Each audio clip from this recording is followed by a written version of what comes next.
Want to speak real Italian from your first lesson? Sign up for your free lifetime account at ItalianPod101.com. Hi guys, welcome back to Italian Pod 101. My name is Desy, mi chiamo Desy, and in this video we're gonna talk about things that you should not do in Italy.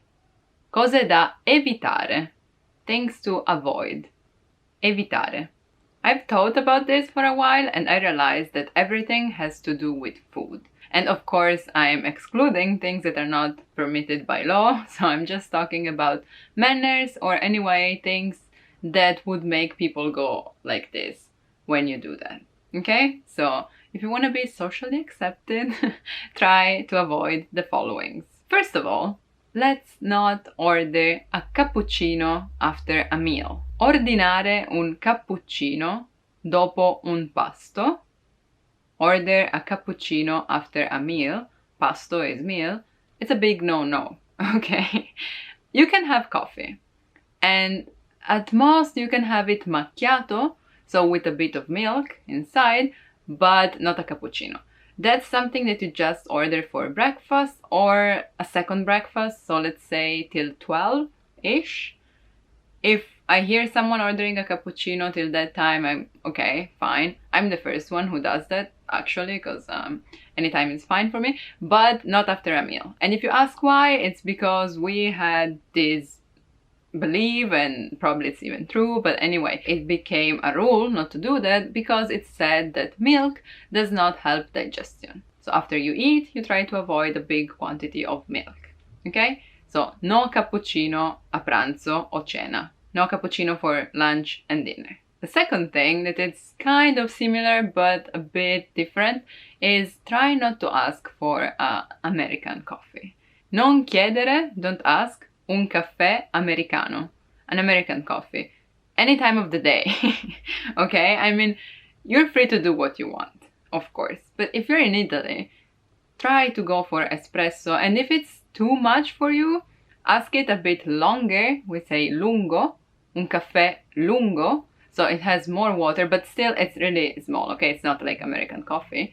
Or with milk, as I said before, macchiato, technically stained with a bit of milk on top, or cappuccino if it's before 12, okay? But try to avoid the word americano and caffè together, mostly because some people don't even know what it is. I mean, we do know what it is, but it's not common to ask for that, so they would just go like, what? Also because I believe americano, sometimes it's a name of a cocktail, but we don't really associate that with coffee, so yeah, don't do that if you don't want people to go like, scusa cosa? Excuse me, what? Okay? And this was about coffee. Now, let's talk about edible stuff. What is the most common pasta that you know? Spaghetti, right? Some people even think that pasta is just spaghetti.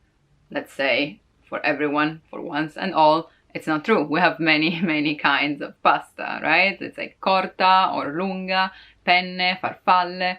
There are really many shapes. Spaghetti is the most common one, okay? Fine. Please,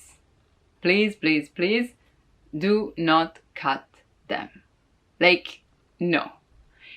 In Italy, you see that only sometimes with children. Like, I remember my grandma and my mom used to like cut those because they didn't want me to choke on them. So that was acceptable.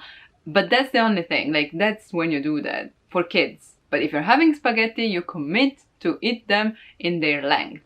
Tagliare gli spaghetti. So, tagliare, cut, gli spaghetti, no. Some people are even upset when you're cooking spaghetti and you break them, like in order to fit them in the pot. That's also something that you should avoid. I mean, some people do that, Italians as well, but a lot of people are just like, you are betraying your country, so you should just leave right now. So if you can avoid to do that, just in case. But for sure, when you're eating them, don't use the knife. And technically, I know it's tolerated and a lot of people do that. Technically, you're not even supposed to use the spoon. So you're not allowed, let's say, to help yourself with the spoon and like turn them on the fork, okay, to wrap them around. You just have to use the fork and the plate. And if you cannot do that, You don't eat spaghetti. I'm sorry. I'm kidding. Of course, I'm just saying you can do whatever you want. Another thing that you're not supposed to do, and this applies to all Italians as well, not only you as a tourist or as a foreign, let's all remember that it's not a good manner to rifiutare il cibo, to refuse, to say no thanks to food. Okay? Rifiutare il cibo. Of course, you can refuse that when they're asking you to buy it. But I mean, in a family or like in a group of friends, and especially with grandmas, really endure it and try. Worst thing, you just accept it and then take forever to eat that, or just like have a bite and then put it there. It's still better than saying no thanks, because people really get offended and you don't want to do that, right? When we offer you some food, it's because we're really trying to share with you what we have and to show you that we care for you. So unless you're like allergic and you're gonna die if you eat something, that's fine. Try to avoid to refuse food. And coffee as well, you know, when people are just like, hey, let's go grab a coffee, or I'll make you coffee when you go visit them at home. Yes, please. Sì, grazie. Molto volentieri. Gladly. Okay, you can say, no, really, sono pieno, I'm full. And that's kind of acceptable, but you should always have some space. Yeah, come prepared with a big stomach and get ready to eat a lot. But if there is something you should not eat in Italy, okay, not even ask for, like the americano, but that was for drinking, but for eating, please don't chiedere la pasta Alfredo. Ask for Alfredo's pasta. We have no idea what that is or who even Alfredo is. I know it's a thing in the world, but the first time people asked me, I was just like, who? Is it like a famous restaurant or something? It's like the Napolitan sauce, right? I know it's famous all over the world, but it's not what we associate that with. And in particular with Alfredo, we have no clue. Like, maybe restaurants, because they've been asked a lot, but it's not a thing. So, I mean, you can ask for Alfredo's pasta, but I can't guarantee what you're gonna get. Maybe avoid that. Just go with what they have on the menu, or for the classic carbonara, sugo, pesto, and you'll be fine. So those were the 5 things that you should not do in Italy, but I have an extra one which is not related to food, but also really important, okay? Non avere fretta. Don't be in a hurry, okay?